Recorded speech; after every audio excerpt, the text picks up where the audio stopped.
The National Weather Service in Amarillo has issued a severe thunderstorm warning for Central Roberts County, Hemphill County, until 1:30 p.m. Central Daylight Time. At 12:34 p.m. Central Daylight Time, a severe thunderstorm was located 11 miles northwest of Miami, moving east at 40 miles per hour. Hazard, 60 miles per hour wind gusts and $half-size hail. Source, radar indicated.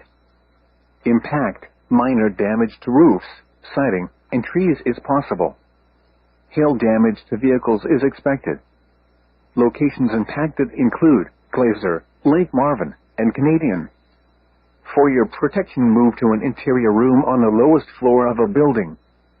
Repeating, a severe thunderstorm warning has been issued until 1:30 p.m. Central Daylight Time for the following counties in Texas: Hemphill and Roberts.